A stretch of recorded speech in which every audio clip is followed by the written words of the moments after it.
तो हमारे पास आम नागरिक पास है तो ग्राम पंचायतनी यूजर आईडी और पासवर्ड नहीं होता तो તમારે નીચે સ્ક્રોલ કરવાનું છે. यहाँ पर તમને મળશે ઈ મિલકત 199 ઈ મિલકત ની વેબસાઇટ પર ક્લિક કરશો તો ચાલો હું તમને બતાવું ઈ મિલકત પર. તો આ ચેનલમાં નયા હોય તો આવા વિડીયો જોવા માટે ચેનલને સબસ્ક્રાઈબ કરજો અને વિડીયો પસંદ આવે તો લાઈક કરજો. તો તમારે ઈ મિલકત 199 ઉપર ક્લિક કરવાનું છે. તો આવી વેબસાઇટ તમને જોવા મળશે. તમે શહેરમાં રહેતા હોય, શહેરનું તમારે પ્રોપર્ટી કાર્ડ ડાઉનલોડ કરવું તો શહેરી પર ક્લિક કરી શકો છો અને ગામડામાં રહેતા હોય તો ગ્રામ્ય વિસ્તાર પર ક્લિક કરીને તમે પ્રોપર્ટી કાર્ડ ડાઉનલોડ કરી શકો છો.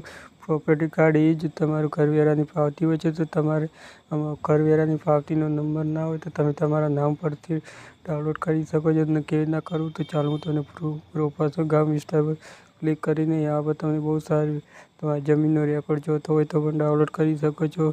કોઈ જમીન લેન્ડ રેકોર્ડ યા કોઈ તો તમારે આ પર પ્રોપર્ટી કાર્ડ પર ક્લિક કરવાનું છે. પ્રોપર્ટી પર ક્લિક કરીને તમારે કઈ રીતના ડાઉનલોડ કરવું છે, નામ પરથી કે નંબર પરથી. તો તમારે પ્રોપર્ટી વાઇઝ કરવું છે તો તમારે આ પર બહુ સારી નેમ વાઇઝથી પણ કરી શકો છો, પ્રોપર્ટી નંબરથી પણ કરી શકો છો.